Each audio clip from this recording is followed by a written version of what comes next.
نحمده ونصلي على رسوله الكريم اما بعد فاعوذ بالله من الشيطان الرجيم بسم الله الرحمن الرحيم رب اشرح لي صدري ويسر لي امري واحلل عقدة من لساني يفقهوا قولي۔ السلام علیکم ورحمۃ اللہ وبرکاتہ۔ کہ استغفار کرنا جسم کے اعضاء کا کفارہ بھی ہے۔ ہر روز انسان کے 360 جوڑوں پر صدقہ واجب ہو جاتا ہے، یعنی ہر روز جب صبح ہم کرتے ہیں تو ہمارے اوپر صدقہ لازم ہوتا ہے، لیکن ہم میں سے ہر ایک کے پاس اتنے پیسے یا اتنا مال و دولت نہیں ہوتا کہ ہم صدقہ کر سکیں۔ تو اس کے لیے بہترین حل کیا ہے کہ انسان استغفار کرے، اللہ کی تسبیح کرے، اور 2 رکعت ضحیٰ کی نماز جو ہے، چاشت کی نماز یا اشراق کی نماز جو ہے، وہ جسم کے ہر جوڑ کا صدقہ ہے۔ اور یہ آزما کر دیکھ لیں، اگر آپ کو جوڑوں کی تکلیف ہے، اگر آپ کے جسم میں تکلیف ہے جوڑوں میں، تو آپ ان 2 رکعتوں کو روز پڑھنا شروع کریں۔ اس کا وقت سورج نکلنے سے تقریباً 15-20 منٹ بعد سے لے کر سورج ڈھلنے کے 15-20 منٹ پہلے تک ہوتا ہے، یعنی ظہر کے وقت جب سورج آتا ہے اوپر، تو جب تک وہ زوال سے تقریباً 15-20 منٹ پہلے تک، جیسے اگر 12:15 بجے مثلاً ہے تو زوال ہے تو 11:15 تک یا 11:55 تک آپ پڑھ سکتے ہیں۔ اور اس میں کیا ہے، 2 رکعتیں عام 2 نفل جیسے پڑھتے ہیں، اس کو اپنے اوپر لازم کر لیں۔ جب انسان یہ کفارہ ادا کر دیتا ہے تو اس کی گردن آزاد ہو جاتی، وہ اپنی جان کو دوزخ سے چھڑا لیتا ہے۔ ہر شخص کی جان پکڑی ہوئی ہے، ہر شخص پکڑا ہوا ہے، اور نہ صرف یہ کہ یہ آخرت کے اعتبار سے بلکہ دنیاوی اعتبار سے بہترین نسخہ ہے، آزما کے دیکھ لیں۔ لیکن ہم میں سے اکثر کو یہ پتہ ہی نہیں کہ روز ہم پہ صدقہ واجب ہوتا ہے۔ ہم صدقہ کب کرتے ہیں، صدقہ کب دیتے ہیں، اپنی جان کا صدقہ کب دیتے ہیں؟ جی، جب کوئی بیمار ہوتا ہے پھر اس کی طرف سے بکرا ذبح کرتے ہیں کہ اس جان کے بدلے جان دے دیں، بس۔ اور جب وہ ٹھیک ہو جاتا ہے پھر ختم کر دیتے ہیں۔ یہ صرف اس وقت کے لیے نہیں ہے صدقہ، یہ صدقہ روز کے لیے ہے، یہ روز صدقہ دینا ہے۔ اور روز آپ کے پاس اتنے پیسے نہیں ہیں، اور اگر ہے تو وہ بھی دیں، وہ بھی اللہ کے راستے میں کچھ نہ کچھ صدقہ کریں۔ سبحان اللہ، الحمدللہ، اللہ اکبر، لا الہ الا اللہ، استغفر اللہ، استغفر اللہ۔ تو اگر آپ ایک دفعہ استغفر اللہ کہتے ہیں تو 1 جوڑ کا صدقہ ہو گیا، دوسری دفعہ استغفر اللہ کہتے ہیں تو دوسرے جوڑ کا صدقہ نکل گیا، تیسری دفعہ کیا تو تیسرا نکل گیا۔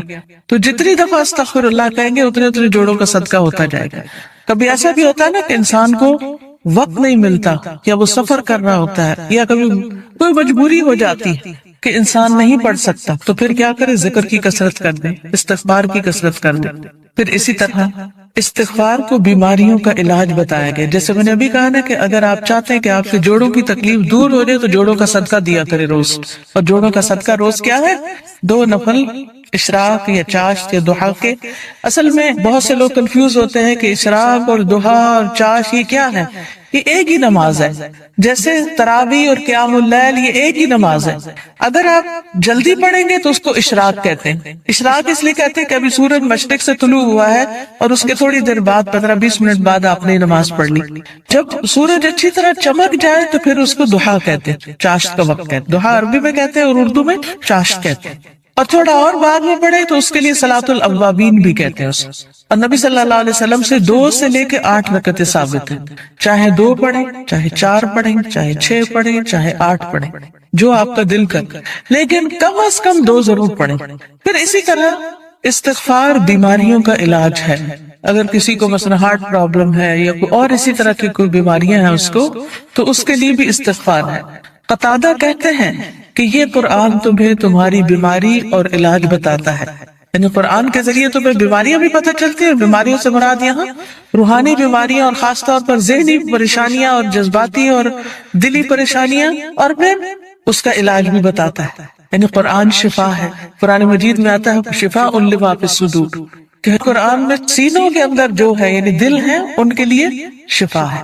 پھر یہ کہا گیا کہ گناہ بیماری ہے، گناہ کیا ہے، بیماری ہے، اور استغفار ان کا علاج ہے۔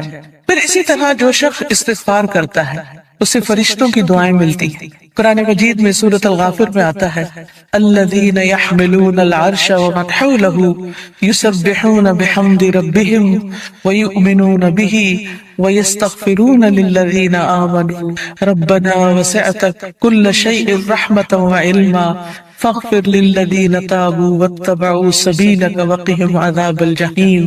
جو فرشتے عرش اٹھائے ہوئے ہیں اور جو اس کے ارد گرد ہیں سب اپنے رب کی حمد کے ساتھ اس کی تسبیح کر رہے ہیں اور اس پر ایمان رکھتے ہیں اور ایمان لانے والوں کے لیے بخشش کی دعا کرتے ہیں. سبحان اللہ، یعنی کتنی بڑی سعادت ہے. ایمان لانا کتنی بڑی اللہ کی رحمت ہے ہم پر کہ ہم اس پر ایمان رکھتے ہیں اور آخرت پر ایمان رکھتے ہیں اور عقیدہ درست ہے، کیونکہ ایسے لوگوں کے لیے فرشتے بھی ان کے دوست ہوتے ہیں اور ان کی مدد بھی کرتے ہیں اور ان کے لیے دعائیں بھی کرتے ہیں. جیسے ایک اور جگہ پر آتا ہے ان الذین قالوا ربنا اللہ ثم استقاموا تتنزل علیہم الملائکۃ الا تخافوا ولا تحزنوا وابشروا بالجنة التي كنتم توعدون نحن اولیاؤکم فی الحیاة الدنیا وفی الآخرة ولکم فیہا ما تشتہی انفسکم ولکم فیہا ما تدعون نزلا من غفور رحیم. کہ بے شک وہ لوگ جنہوں نے کہا کہ اللہ ہمارا رب ہے، اللہ ہی کو رب مانا، اللہ ہی کو خالق مالک رازق مانا، ثم استقاموا، پھر اسی پہ جم گئے، ادھر ادھر نہیں دیکھا، کسی اور فقیر کے پاس نہیں گئے، کسی اور مزار پہ نہیں گئے، بلکہ کیا کیا؟ صرف اللہ کو اپنا رب مان کر اسی سے دعائیں کی. ان الذین قالوا ربنا اللہ ثم استقاموا، تو کیا ہوتا ہے؟ تتنزل علیہم الملائکہ، ان پر فرشتے اترتے ہیں. اللہ تخافوا ولا تحزنوا، نہ تم خوف کرو نہ تم غم کرو. وَأَبْشِرُوا بِالْجَنَّةِ الَّتِي كُنْتُمْ تُوعَدُونَ، اس جنت کی خوشخبری پاؤ جس کا تم وعدہ دیے جاتے ہو. نَحْنُ أَوْلِيَاؤُكُمْ فِي الْحَيَاةِ الدُّنْيَا، ہم دنیا کی زندگی میں بھی تمہارے دوست ہیں، تمہارے مددگار ہیں، دنیا میں بھی وفی الآخرہ، اور آخرت میں بھی. وَلَكُمْ فِيهَا مَا تَشْتَهِي أَنفُسُكُمْ، اور تمہیں وہاں وہ ملے گا جو تمہارے دل چاہیں گے، نفس خواہش کریں گے. وَلَكُمْ فِيهَا مَا تَدَّعُونَ، اور وہاں تمہیں وہ ملے گا جو تم طلب کرو، جو بھی مانگو گے مل جائے گا. نُزُلًا مِّن غَفُورٍ رَحِيمٍ، یہ مہمانی ہے اس رب کی طرف سے جو غفور الرحیم ہے. تو اس لیے جو شخص ایمان لا کے اللہ کو اپنا رب مان لیتا ہے، اسی کی طرف رجوع کرتا ہے، اسی سے مدد مانگتا ہے، تو اللہ سبحانہ وتعالیٰ اس کو مدد دیتے ہیں اور فرشتوں کے ذریعے بھی اس کی مدد کرتے ہیں. اور ایسے فرشتے جو اللہ کا عرش عظیم اٹھائے ہوئے ہیں وہ ان کے لیے دعائیں کرتے ہیں. اب دیکھیے کہ ہم سب کہتے ہیں، ایک دوسرے سے کہہ رہے تھے میں بہت پریشان ہوں، پلیز میرے لیے دعا کرو، اس کو کہتے ہیں دعا کرو، اس کو کہتے ہیں دعا کرو. لیکن جو لوگ ایمان لا کر اللہ کی طرف رجوع کرتے ہیں، استغفار کرتے ہیں، تو فرشتے بھی ان کے لیے دعائیں شروع کر دیتے. تو جن کے لیے فرشتے دعائیں کریں ان کو پھر کسی دعا کی کمی؟ پھر آپ دیکھیں ایک اور کام، بلکہ آپ ہی سے پوچھوں گی کون سا ہے وہ کام جس کی وجہ سے فرشتے کیا زمین کی ساری مخلوق دعائیں کرتی ہے، مچھلیاں بھی سمندر میں اور چیونٹیاں بھی زمین میں. کس کس کو پتا ہے؟ سب کو نہیں پتا، سب کو پتا ہونا چاہیے. ٹھیک ہے، وہ کس کے لیے؟ جو لوگوں کو خیر کی بات سکھائے، اچھی باتیں لوگوں کو بتائے، قرآن و حدیث کی تعلیم دے، سیکھے اور سکھائے. ایک جگہ پر سیکھنے والے کے لیے بھی آتا ہے. طالب علم کے لیے کیا خوشخبری ہے؟ فرشتے کیا کرتے ہیں طالب علم کے لیے؟ اپنے پر بچھاتے ہیں، تواضع سے اس کی رسپیکٹ کرتے ہیں، اور ایک اور میں آتا ہے یعنی اس کے اوپر سایہ کرتے ہیں. کتنی بڑی خوشخبری. پھر اس سے اچھا کوئی کام ہو سکتا ہے کہ ہم بھی ایسی مجلسوں میں شریک ہوں، ایسی جگہوں پر جائیں جہاں سیکھنے سکھانے کا کام ہوتا ہے، خود بھی سیکھیں، دوسروں کو بھی سکھائیں، دوسروں کے بھی کام آئیں. جب آپ یہ کام شروع کریں گے تو فرشتے آپ کے لیے دعائیں شروع کر دیں گے، مچھلیاں آپ کے لیے دعائیں شروع کر دیں گی، چیونٹیاں آپ کے لیے دعائیں کریں گی. اور آپ کو پتا ہے کہ جب چیونٹی بھی دعا کرتی ہے تو اللہ تعالیٰ سنتا ہے. ایک دفعہ حضرت سلیمان علیہ السلام اپنے لشکر کے ساتھ نکلے کہ بارش کی دعا کریں، تو آگے گئے تو دیکھا کہ ایک چیونٹی اپنے پیٹ کے بل لیٹی ہوئی ہے اور اپنے ہاتھ اوپر کیے ہوئے ہے، اللہ سے دعا کر رہی ہے کہ یا اللہ تو پانی برسا تاکہ ہماری پیاس ختم ہو، یعنی ہم سیراب ہوں. تو حضرت سلیمان اپنے لشکر کو لے کے واپس چلے گئے کہ اللہ نے اس چیونٹی کی دعا سن لی ہے. تو پرندے بھی، درندے بھی، چیونٹیاں بھی، یہ سب دعائیں کرتے ہیں. تو اگر آپ دین سیکھنے اور سکھانے کے کام میں لگ جائیں گے اور اس کے لیے وقت نکالیں گے تو دنیا اور آخرت کی برکتیں نصیب ہوں، اور آپ کے دل میں ابھی خواہش ہوگی، اللہ اس کو پورا کر دے گا، آپ کی ضرورتیں پوری ہونے لگے گی، آپ کے مسائل حل ہونے لگیں گے، آپ کے دل کو راحت اور سکون ملے گا جو دنیا کی کسی اور چیز میں نہیں۔ اگر اچھے کپڑے پہننے سے سکون ملتا تو جو لوگ ہر وقت برانڈڈ کلوتھس پہنتے ہیں، یعنی برانڈ کے کپڑے پہنتے ہیں، عام کپڑے نہیں پہنتے، پھر انہیں سب سے زیادہ خوشحال ہونا چاہیے تھا، ہے نا؟ اگر خوشی بڑے گھروں میں رہنے سے ملتی تو جو لوگ بڑے بڑے گھر بنائے ہوئے ہیں دنیا میں وہ سب سے زیادہ خوشحال ہونے چاہیے تھے۔ لیکن آپ دیکھیں کہ دنیا کے ایسے ممالک جہاں پر لوگوں کو ہر سہولت میسر ہے، اگر وہ خود کماتے نہیں تو گورنمنٹ ان کو وظیفہ دیتی ہے، گھر دیتی ہے، ان کے بچوں کی تعلیم کا انتظام کرتی ہے، فری میڈیکل سپورٹ ملتی ہے، لیکن اس کے باوجود وہ خودکشیاں کرتے ہیں۔ کسی چیز کی کمی نہیں، مگر دل خوش نہیں، دل میں راحت نہیں، دل میں سکون نہیں۔ اور اس کے برعکس وہ صحابہ جو پیٹ پر 3 پتھر باندھ کے کام کرتے تھے، ان کے دلوں میں خوشی تھی، سکون تھا، اطمینان تھا۔ فقر و فاقے کی وجہ سے بھی ان کے دلوں کا اطمینان اور سکون نہیں گیا۔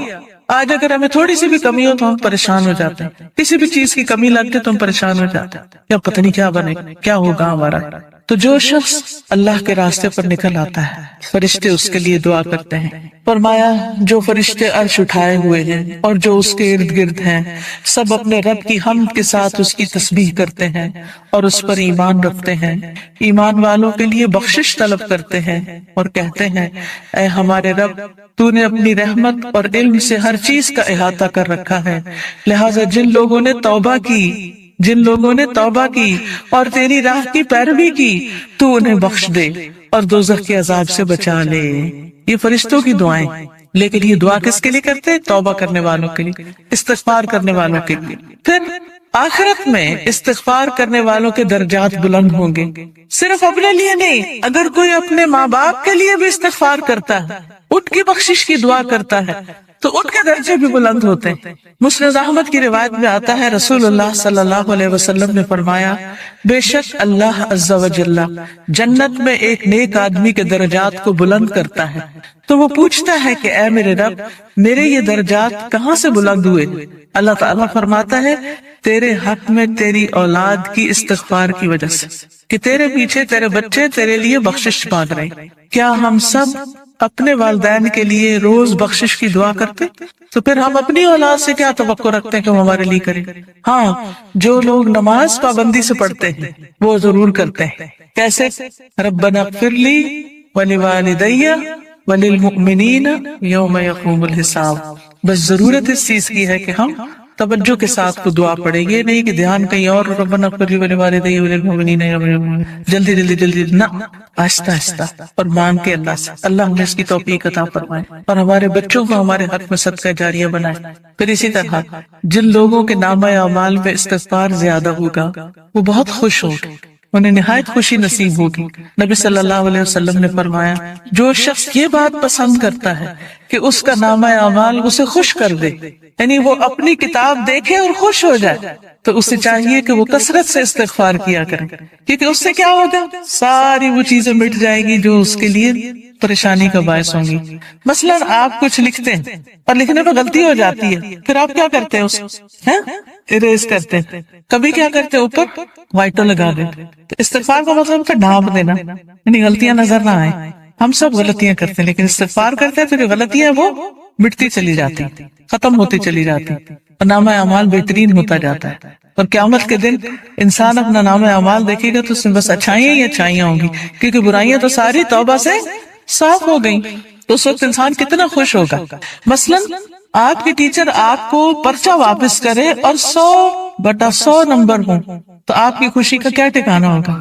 بہت زیادہ خوش ہوگے کہ میرا تو ایک بھی نمبر نہیں کٹا، سارے ادھر، کوئی ریڈ نشان نہیں ہے، کوئی کاٹا نہیں ہے۔ تو سوچئے قیامت کے دن اگر آپ دیکھیں کہ آپ کی کوئی غلطی اس میں نظر ہی نہیں آ رہی، سب صاف مٹ گئی، ڈھانپ دی گئی، تو خوشی کا کیا عالم ہوگا. کیونکہ سب سے زیادہ تو پریشانی اسی بات سے ہوتی ہے نا کہ پتہ نہیں وہاں جائیں گے تو کیا نظر آئے گا اور اس پہ شرمندگی نہ ہو زیادہ.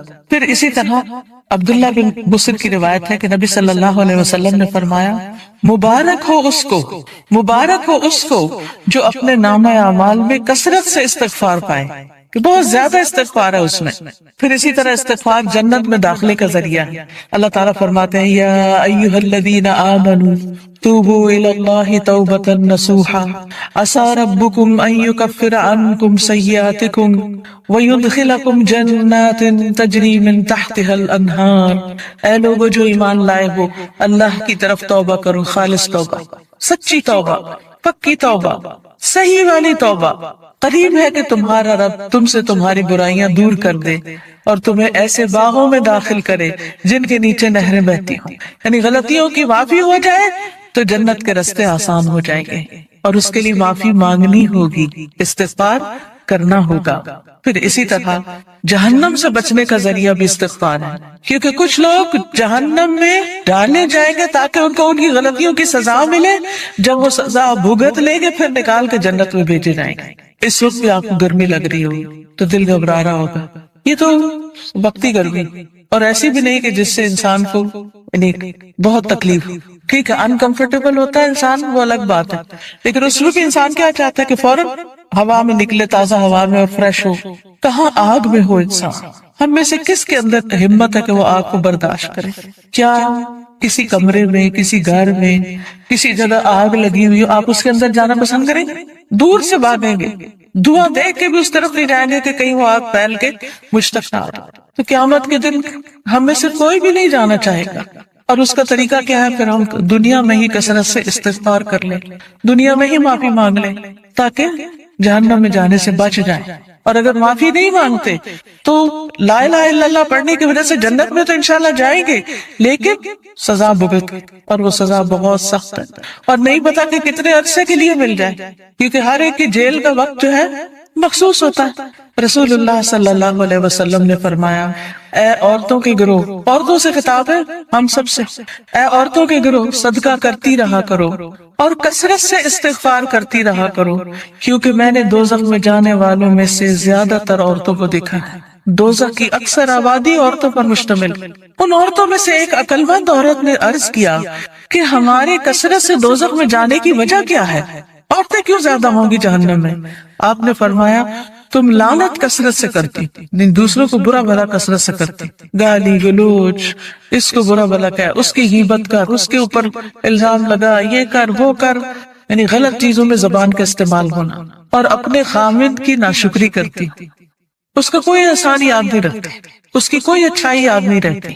دیکھیے کوئی انسان کتنا بھی برا ہو لیکن اس میں بھی کوئی نہ کوئی اچھائی ہوتی ہے. تو اگر کسی میں 99 غلطیاں ہیں اور ایک اچھی چیز ہے تو کیا کرنا چاہیے؟ اس کی اچھائی کو یاد کر کے اس کا شکریہ ادا کرنا چاہیے، اس کے ساتھ احسان کرنا چاہیے، اس کی تعریف کر دینی چاہیے کیا فلاں میں یہ اچھائی ہے. ہم عام طور پر کیا کرتے ہیں کہ جو ہمیں اچھا لگے اس کی تو کوئی برائی بھی ہمیں نہیں بری لگتی، اس پر بھی ہم خوش ہوتے رہتے ہیں، واہ واہ کرتے رہتے ہیں، اور جو برا لگے اس کی کوئی اچھائی ہمیں نظر ہی نہیں آتی. تو یہ نہیں کرنا چاہیے. تو حل کیا ہے کامیابی کا؟ کہ ہم ایک طرف نیک اعمال کریں، پھر ان نیک اعمال کی حفاظت کریں، دوسری طرف گناہوں سے بچیں، اور پھر اگر ہو جائے انسان ہونے کے ناطے تو پھر کیا کریں؟ اللہ تعالیٰ سے استغفار کریں. اس مقصد کے لیے یہ ایک کارڈ چھپایا گیا ہے جس میں استغفار کی دعاؤں کو اکٹھا کیا گیا. کس کس کے پاس ہے؟ اٹھا کے دکھائیں. الحمدللہ. اور جس کے پاس نہیں ہے وہ اسٹال سے لے بھی سکتے ہیں. ٹھیک ہے. تو اب آپ دیکھیے کہ جس کے پاس یہ کارڈ ہے وہ تو ٹھیک، جس کے پاس نہیں لازماً آپ کے پاس ہی ہونا چاہیے، کیونکہ یہ ساری دعائیں ہمیں زبانی یاد نہیں، اور ہم میں سے ہر ایک یہ بھی نہیں کر سکتا کہ جا کے کتابوں میں سے ڈھونڈے، پورے قرآن میں سے نکالے، کتابوں میں سے نکالے، اور پھر یہ دیکھے کہ صحیح کون سی ہے اور کون نہیں، اور پھر ان کو اکٹھا کرے. تو الحمدللہ اللہ کے فضل سے یہ دعائیں آپ کے لیے اکٹھی کر دی گئی. کوشش کریں کہ ہر روز ان دعاؤں کو آپ پڑھیں، لیکن اگر ہر روز نہیں پڑھ سکتے تو جس وقت آپ کو پریشانی ہو، بے چینی ہو، بیماری ہو، خوف ہو، گھبراہٹ ہو، مرنے کا خوف ہو، آخرت کی پکڑ کا خوف ہو، فکر ہو، آپ کے اندر بے چینی اور اضطراب آ جائے، فوراً استغفار کرنا شروع کریں. اس کے بغیر بھی کریں اور اس کے ساتھ بھی کریں۔ اب آپ نکالیے، میں آپ کو یہ کچھ دعائیں کہلوا دیتی ہوں تاکہ ان کا صحیح پروننسیشن آپ کو آتا ہو، صحیح تلفظ آپ کو آتا ہو۔ اس کے علاوہ یہ کچھ اور کتابیں بھی ہیں جیسے محمد صلی اللہ علیہ وسلم کے معمولات وغیرہ، پھر اسی طرح یہ نور العلم کوئی کورس شروع ہو رہا ہے، اس میں داخلے کے پیچھے سے آپ فلائر لے سکتے ہیں۔ اسی طرح قرآن و سنت سے لی ہوئی صحیح دعائیں دعا کیجئے نام کی کتاب میں ہے، بہت سی دعائیں یہاں پر ملیں گی آپ کو۔ یہ کتاب اگر آپ کے گھر میں ہو تو ہر موقع کی دعا اس میں آپ کے لیے۔ اسی طرح ذکر کے بارے میں کارڈ ہے۔ جادو کے بارے میں بہت سے لوگوں کے ذہن میں سوال ہوتے ہیں، پریشان رہتے ہیں، تو جادو کی حقیقت پر اور پھر اس کا علاج کیا ہے اس پر یہ کتاب ہے۔ پھر اچھا اخلاق انسان کے نامہ اعمال میں بہت بھاری نیکی ہوگی، تو اس پر یہ کہ اچھا اخلاق ہے کیا کیا کرنا ہوتا ہے، احادیث پر مشتمل یہ کتاب ہے۔ پھر اسی طرح صدقہ و خیرات جو ہے وہ بلاؤں کو ٹالتا ہے، بلا آنے سے بھی روکتا ہے اور جب آ جائے تو اس کو بھی دور کرنے کا ذریعہ بنتا ہے۔ جیسے ایک حدیث میں آتا ہے داؤ مرضاکم بالصدقات، اپنے مریضوں کا علاج صدقے سے کرو، نہیں اگر کوئی بیمار ہو جائے تو صدقہ کرنا شروع کر دو، تو صدقہ بھی ایک علاج ہے۔ تو یہ صدقہ خیرات کس طرح ہوتا ہے اس پہ احادیث پر مبنی یہ کتاب ہے۔ پھر اسی طرح رات کو سوتے وقت کے اذکار، رات کی نیند کیسی ہونی چاہیے اور کیا کرنا چاہیے کیا نہیں کرنا چاہیے، سنتیں کیا ہیں، تو یہ سونے جاگنے کے آداب اور اذکار ہیں۔ جو شخص صبح اور شام کے اذکار کرتا ہے اور رات ذکر کر کے سوتا ہے وہ ان لوگوں میں لکھ لیا جاتا ہے وَالذَّاكِرِينَ اللَّهَ كَثِيرًا وَالذَّاكِرَاتِ أَعَدَّ اللَّهُ لَهُمْ مَغْفِرَةً وَأَجْرًا عَظِيمًا، کہ اللہ کا ذکر کرنے والے مرد اور بہت زیادہ اللہ کا ذکر کرنے والی عورتیں، اللہ نے ان کے لیے مغفرت اور بہت بڑا اجر تیار کر رکھا ہے۔ تو اللہ تعالیٰ سے بخشش پانے کے لیے کیا کریں، اللہ کا ذکر کریں، رات کو ذکر کر کے سوئیں۔ تو سارے اذکار جو مسنون کتابوں میں ہیں وہ اس میں لکھ دیے گئے ہیں، اپنے بیڈ سائڈ ٹیبل پہ رکھ دیں، دراز میں رکھ دیں، جب سونے لگے اس کو پڑھ کے پھر سوئیں۔ پھر اسی طرح یہ ہے کہ رسول اللہ صلی اللہ علیہ وسلم کا تعارف ہے، تعارف حبیب کے نام سے یہ کتاب ہے۔ آپ صلی اللہ علیہ وسلم کی ذاتی زندگی کے بارے میں اور آپ کی خصوصیات کے بارے میں احادیث کی روشنی میں کتاب مرتب کی گئی ہے، اس کو بھی آپ دیکھ سکتے ہیں۔ پھر یہ ایک اور استغفار کے بارے میں کتاب ہے، تم کب توبہ کرو گے، بہت ہی بہترین کتاب ہے۔ پھر اسی طرح یہ ہے کہ حدیث میں آتا ہے کہ جو شخص یہ چاہتا ہو کہ اس کی عمر لمبی ہو، اس کی عمر میں برکت ہو اور اس کے رزق میں برکت ہو، اسے چاہیے اپنے رشتہ داروں سے اچھا سلوک کریں۔ استغفار کے اوقات اور مقامات، وہ اوقات اور جگہ کہ جن میں استغفار کرنا مستحب ہے، اگرچہ توبہ کے دروازے ہر وقت کھلے رہتے ہیں، جیسے کہ نبی صلی اللہ علیہ وسلم کا فرمان ہے بلا شبہ توبہ کا دروازہ کھلا ہوا ہے، اس کو بند نہیں کیا جائے گا جب تک سورج مغرب سے طلوع نہ ہو، لیکن وہ اوقات جو دوسرے اوقات سے زیادہ بہتر ہیں اور وہ جگہ کہ جن میں دعائیں جلد قبول ہوتی ہیں، ان میں سے چند اوقات مدرجہ ذیل ہیں۔ نمبر 1 سحری کا وقت، والمستغفرین بالاسحار، اور پچھلی رات کو بخشش مانگنے والے لوگ ہیں، اور اللہ سبحانہ وتعالیٰ کا ارشاد ہے وبالاسحار هم یستغفرون، اور یہ لوگ بوقت سحر استغفار کیا کرتے تھے۔ اور نبی کریم صلی اللہ علیہ وسلم نے فرمایا کہ میرا رب رات کے آخری تہائی حصے میں ہر رات دنیا سے قریب والے آسمان پر نازل ہوتا ہے اور کہتا ہے کون ہے جو مجھے پکارے اور دعا کرے اور میں اس کی دعا قبول کر لوں، کون ہے جو مجھ سے سوال کرے اور میں اسے عطا کروں، کون ہے جو مجھ سے مغفرت طلب کرے اور میں اسے بخش دوں۔ تو اس وقت ہمیں صرف سوتے نہیں رہنا چاہیے بلکہ اللہ تعالیٰ سے بخشش مانگ لینی چاہیے کہ اللہ مجھے ضرورت ہے کہ میرے گناہ معاف کر دیے جائے تاکہ آخرت کے عذاب سے بچ سکوں۔ اور انہی اوقات میں سے ہے کہ نماز کے دوران اور اس کے فوراً بعد استغفار کرنا، انہی میں سے ہے کہ تکبیر تحریمہ اور سورۃ فاتحہ کے درمیان دعا کا پڑھنا، انہی میں یہ دعا پڑھنی۔ نماز کے دوران بھی جو استغفار کی جاتی ہے وہ بھی قبول ہوتی ہے، اور وہ کیا ہے اللہم باعد بینی وبین خطایایا کما بعدت بین المشرق والمغرب اللہم نقنی من خطایایا کما ینقی الثوب الابیض من الدنس اللہم اغسلنی من خطایایا بالماء والثلج والبرد۔ اے اللہ میرے اور میرے گناہوں کے درمیان مشرق و مغرب کی سی دوری فرما دے، یا اللہ مجھے میرے گناہوں سے سفید کپڑے کی طرح پاک صاف کر دے، یا اللہ میرے گناہ پانی برف اور اولوں سے دھو دے۔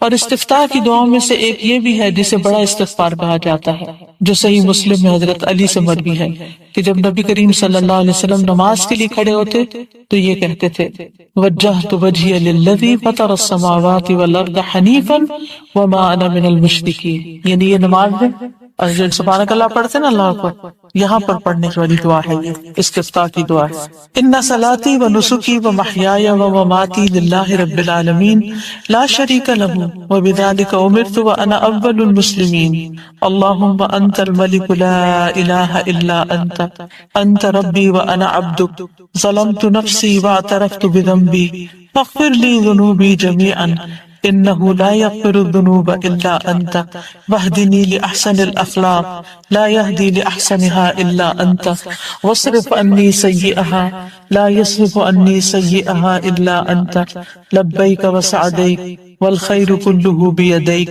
والشر ليس اليك انا بك واليك تباركت وتعاليت استغفرک و اتوب الیک۔ میں اپنا رخ اور چہرہ اس ذات کی طرف کرتا ہوں کہ جس نے آسمانوں اور زمین کو پیدا کیا یکسو ہو کر، اور میں شرک کرنے والوں میں سے نہیں ہوں۔ بے شک میری نماز، میری قربانی، میرا مرنا اور میرا جینا سب اللہ رب العالمین کے لیے ہے، اس کا کوئی شریک نہیں، میں اسی کا حکم دیا گیا ہوں اور میں پہلے کے مسلمانوں جیسا ہوں۔ اے اللہ تو بادشاہ ہے، نہیں ہے کوئی میرا رب مگر تو ہی، اور میں تیرا بندہ ہوں۔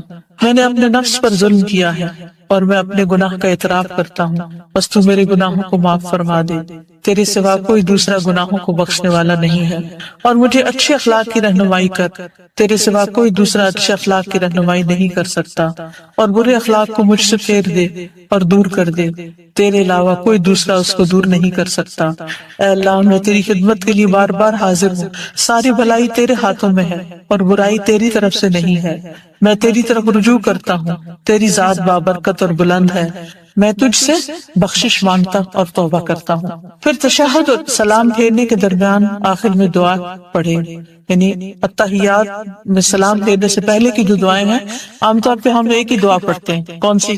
رب اجعلنی مقیم الصلاۃ، اس میں بھی ہے ربنا اغفر لی ولوالدی وللمؤمنین، اس میں بخشش کی دعا ہے، لیکن یہ دعا بھی پڑھ سکتے ہیں اللہم اغفر لی ما قدمت وما اخرت وما اسررت وما اعلنت وما اسرفت وما انت عالم به منی انت المقدم وانت المؤخر لا الہ الا انت۔ اس دعا کی یاد کرنے میں کتنی دیر لگے گی؟ آدھا گھنٹہ؟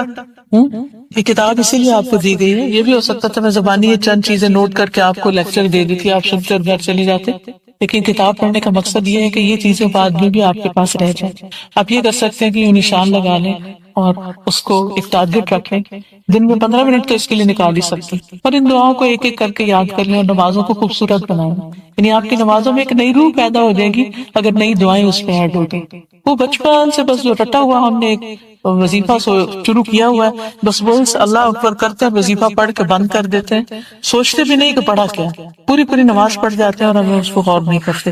لیکن جب ہم نئی نئی دعائیں یاد کرتے ہیں اور اس میں ایڈ کرتے ہیں تو پھر وہ ذرا رک کے سوچ سمجھ کے پڑھتے ہیں اور ترجمے کو ذہن میں رکھ کے اللہ سے مانگے تو انشاءاللہ اس سے فائدہ ہوگا، کیونکہ نماز کے دوران مانگی دعا قبول ہوتی ہے۔ مسلم کی ایک دوسری روایت میں ہے کہ جب آپ سلام پھیرتے تو اس دعا کو پڑھتے اللہم اغفر لی ما قدمت وما اخرت وما اسررت وما اعلنت وما اسرفت وما انت عالم به منی انت المقدم وانت المؤخر لا الہ الا انت، یعنی دونوں طرح آپ پڑھ سکتے ہیں۔ اور اگر نہیں یاد ہوتی یاد کرنے کے باوجود تو آپ کیا کریں، جہاں آپ نے نماز کی جگہ بنائی ہوئی وہاں کو چھوٹا سا ایک ٹیبل رکھ دیں، چھوٹا سا کوئی سٹینڈ سا رکھ دیں، اس میں آپ اپنی استغفار کے کارڈ، دعاؤں کے، اور میں نے اپنی یہ کتاب اس کے ساتھ ہی رکھی ہوئی، اور پھر کتاب کھول لیتی ہوں اور جو بڑی بڑی دعائیں ہیں جو یاد نہیں ہوئی ابھی تک وہ دیکھ کے بھی پڑھ لیں، کیونکہ انسان ان کو مانگنے سے محروم نہ رہے، یعنی اگر نہیں حافظے میں تو کم از کم دیکھ کے پڑھ لیں۔ نبی صلی اللہ علیہ وسلم اپنے رکوع میں یہ کہتے تھے سبحانک اللہم ربنا و بحمدک اللہم اغفر لی، اے اللہ، اے ہمارے رب، تیری ذات پاک ہے اور تعریف تیرے لیے ہے، اے اللہ تو مجھے بخش دے۔ اور انہی اوقات اور جگہوں میں سے سجدے کے دوران استغفار کرنا ہے۔ اس بارے میں ایک حدیث آتی ہے، ابو ذر رضی اللہ عنہ نے عرض کیا یا رسول اللہ صلی اللہ علیہ وسلم، میرے ماں باپ آپ پر قربان، اللہ عز و جل کو کون سا کلام زیادہ پسند ہے؟ آپ نے فرمایا جو اللہ تعالیٰ نے اپنے فرشتوں کے لیے پسند کر رکھا ہے، سبحان ربی و بحمدہ، سبحان ربی و بحمدہ۔ حقیقت یہ ہے کہ ساری مخلوق اللہ تعالیٰ کی تسبیح بیان کر رہی ہے۔ قرآن مجید میں آتا ہے تسبح له السماوات السبع والأرض ومن فيهن وإن من شيء إلا يسبح بحمده ولكن لا تفقهون تسبيحهم إنه كان حليما غفورا۔ ساتوں آسمان اور زمین اور جو کچھ ان میں ہے سب اس کی تسبیح کر رہے ہیں، بلکہ کوئی بھی چیز ایسی نہیں جو اس کی حمد کے ساتھ اس کی تسبیح نہ کر رہی ہو، لیکن تم ان کی تسبیح کو سمجھتے نہیں کیونکہ ہر ایک کا اپنا اپنا انداز ہے۔ وہ بڑا بردبار اور معاف فرمانے والا ہے۔ سورۃ النور میں بھی اللہ سبحانہ وتعالی فرماتے ہیں أَلَمْ تَرَ أَنَّ اللَّهَ يُسَبِّحُ لَهُ مَنْ فِي السَّمَاوَاتِ وَالْأَرْضِ وَالطَّيْرُ صَافَّاتٍ كُلٌّ قَدْ عَلِمَ صَلَاتَهُ وَتَسْبِيحَهُ وَاللَّهُ عَلِيمٌ بِمَا يَفْعَلُونَ۔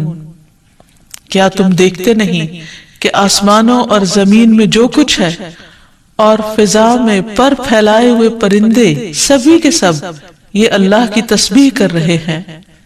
ہر مخلوق کو اپنی نماز اور تسبیح کا طریقہ معلوم ہے اور اللہ اسے خوب جاننے والا ہے جو وہ کرتے ہیں۔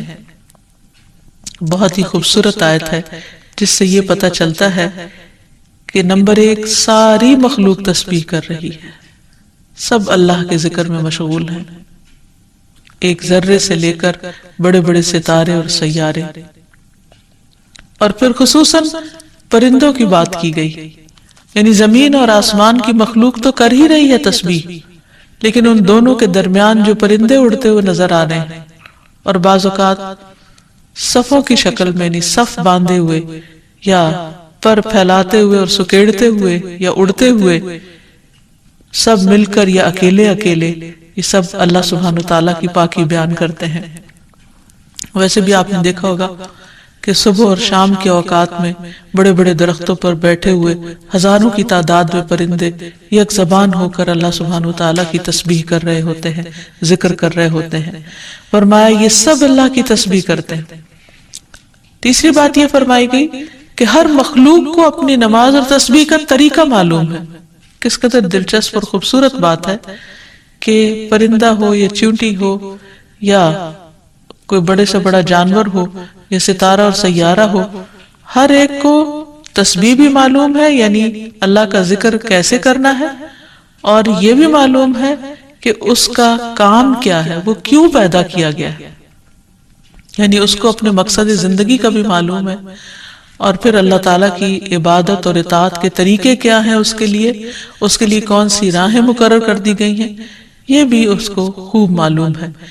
تو اس میں حیرت کی بات یہ ہے کہ اگر ساری مخلوق یہ جانتی ہے تو پھر انسان کا انجان بننا اس کے لیے کس قدر خطرناک ہے۔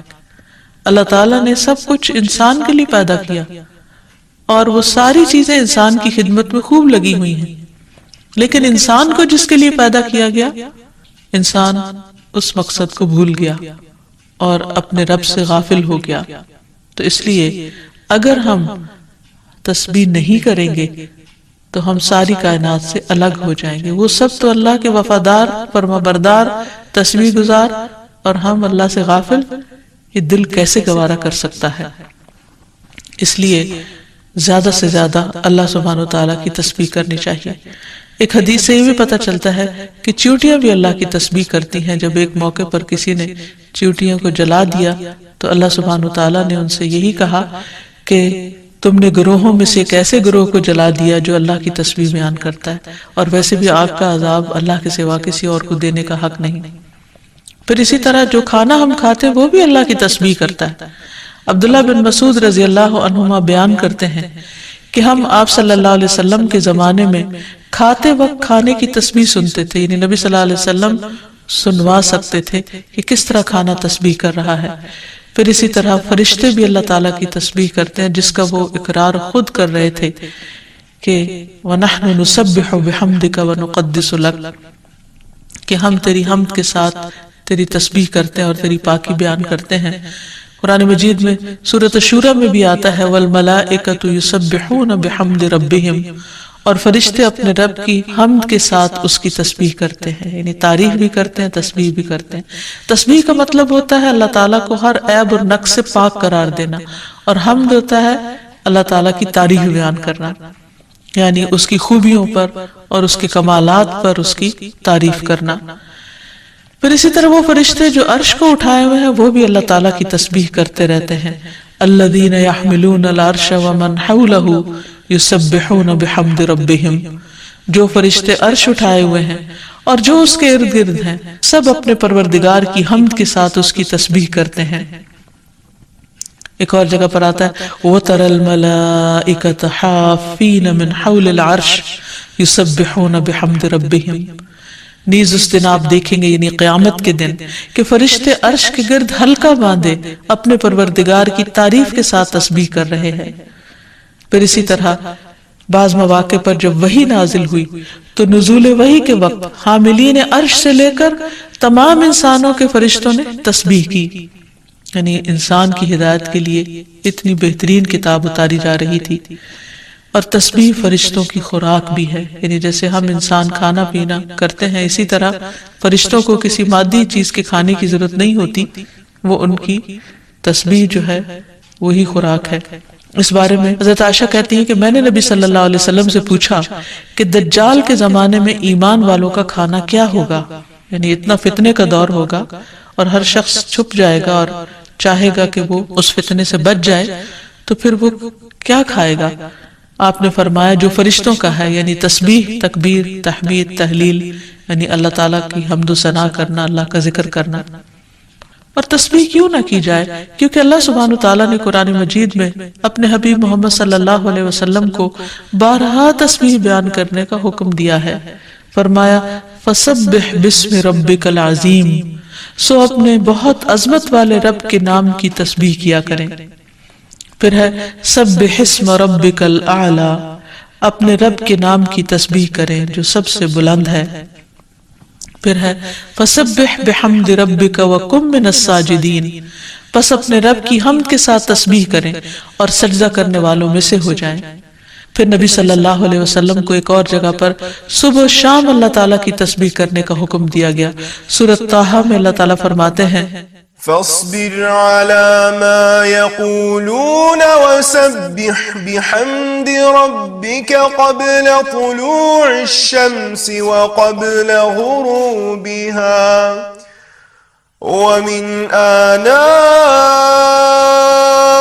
الليل فسبح وأطراف النهار لعلك ترضى، سو اس پر صبر کرو جو وہ کہتے ہیں، اور سورج طلوع ہونے سے پہلے اور اس کے غروب ہونے سے پہلے اپنے رب کی حمد کے ساتھ تسبیح کرو، اور رات کے کچھ اوقات میں بھی پس تسبیح کرو، اور دن کے کناروں میں بھی، تاکہ تم خوش ہو جاؤ۔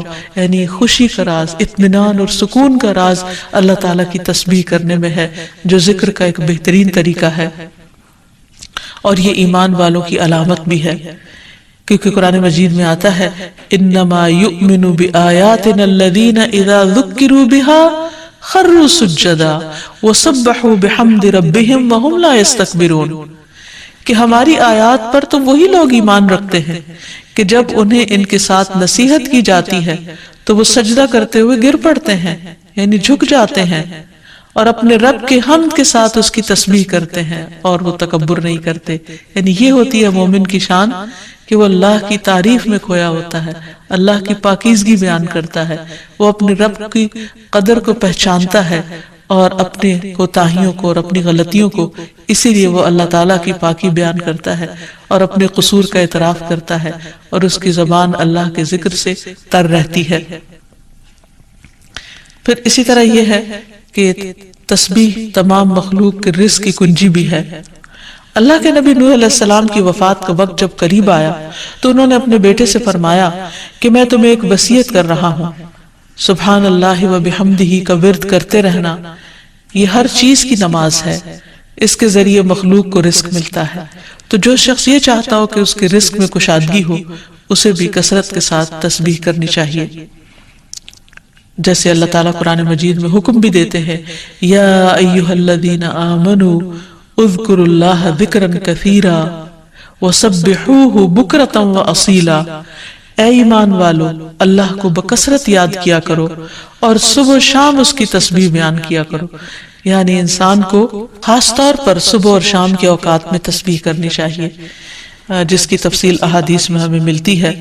رسول اللہ صلی اللہ علیہ وسلم خود بھی کثرت کے ساتھ سبحان اللہ و بحمدہ استغفر اللہ و اتوب الیہ پڑھا کرتے تھے کہ پاک ہے اللہ اور اس کی تعریف کے ساتھ، اور میں اللہ تعالیٰ سے بخشش طلب کرتا ہوں اور میں اس کی طرف توبہ کرتا ہوں.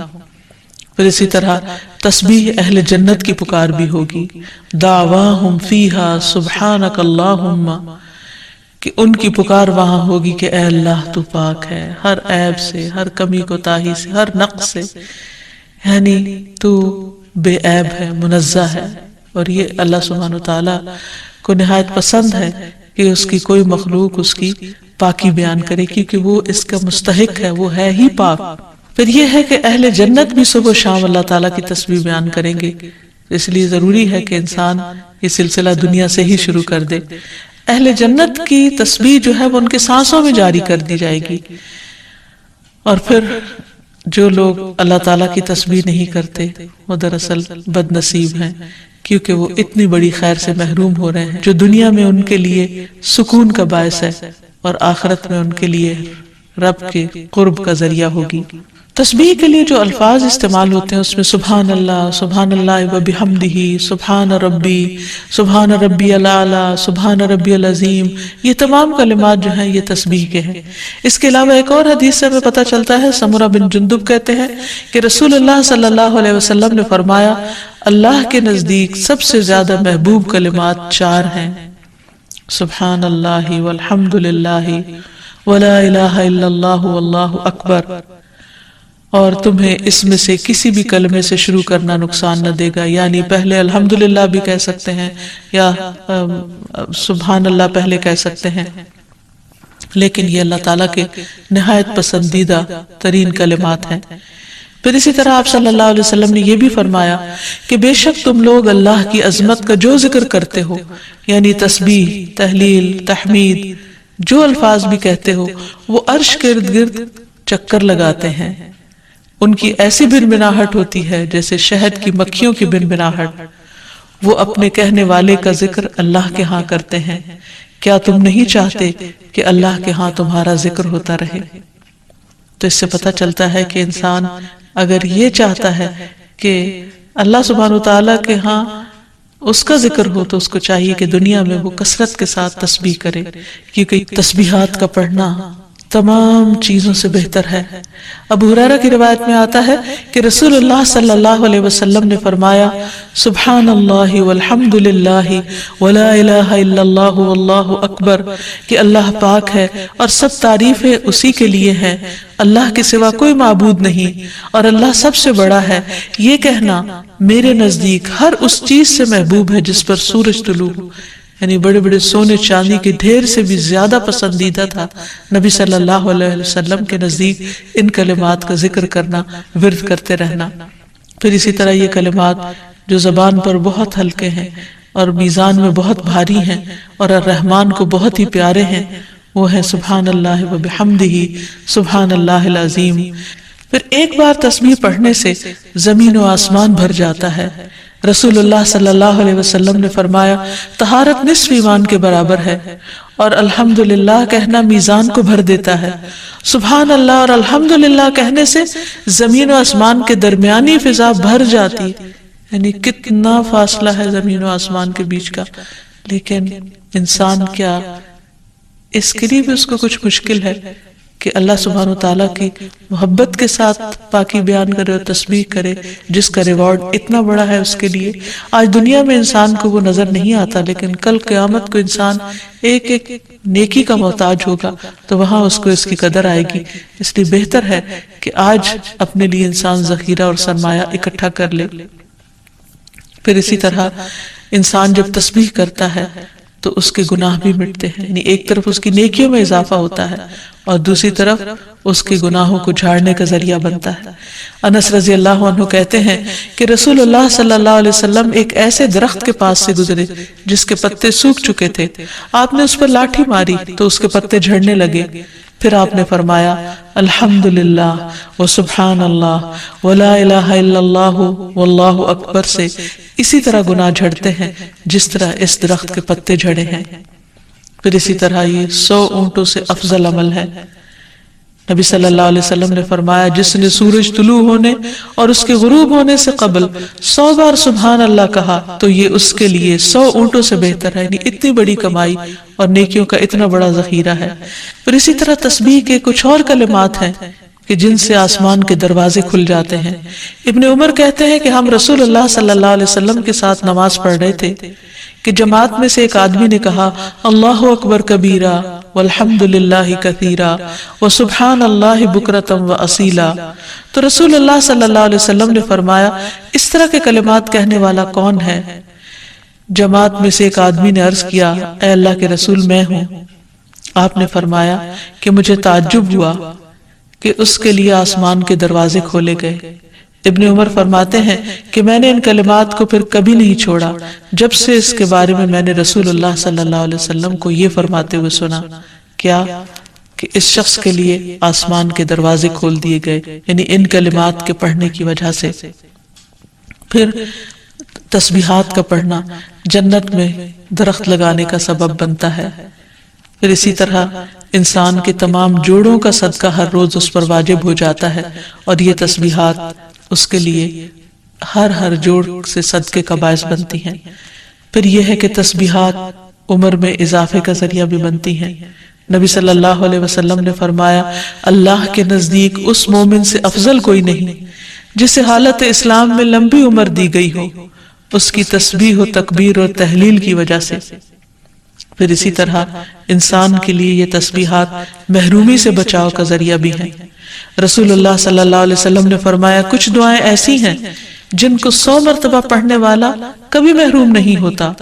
سبحان اللہ والحمد للہ ولا الہ الا اللہ واللہ اکبر، یعنی جب انسان کو کوئی حاجت ہو، کوئی ضرورت ہو، کوئی مشکل ہو، کوئی پریشانی ہو تو اللہ سبحانہ وتعالیٰ کا ان الفاظ کے ساتھ ذکر کرنا شروع کر دے، تسبیح کرنا شروع کر دے، کیونکہ یہ باقی رہنے والی نیکیاں ہیں اور دنیا میں بھی انسان کو فائدہ دیتی ہیں اور آخرت میں بھی انسان کے لیے آگ سے بچاؤ کا ذریعہ ہے۔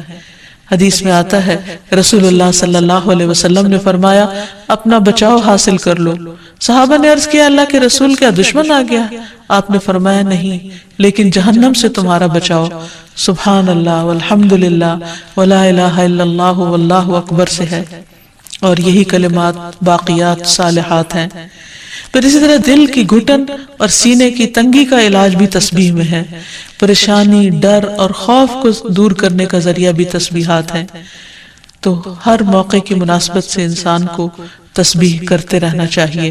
جب نعمت کی تکمیل ہو، جیسے نبی صلی اللہ علیہ وسلم نے جب اپنا مشن مکمل کر لیا اور اللہ سبحانہ وتعالیٰ نے ان کی گواہی دے دی کہ ان کا کام پورا ہو چکا ہے، تو اس وقت یہ صورت نازل ہوئی اذا جاء نصر اللہ والفتح ورأیت الناس يدخلون فی دین اللہ افواجا فسبح بحمد ربک واستغفر انہ کان توابا۔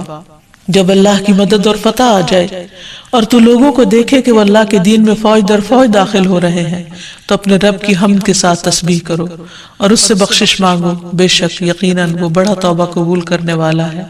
پھر اسی طرح یہ ہے کہ انسان کو صبح و شام سبحان اللہ و بحمدہ کی تسبیح کرنی چاہیے۔ جو ایسا کرے اس کے تمام گناہ معاف کر دیے جاتے ہیں، خاص سمندر کی جھاگ برابر ہی کیوں نہ ہو۔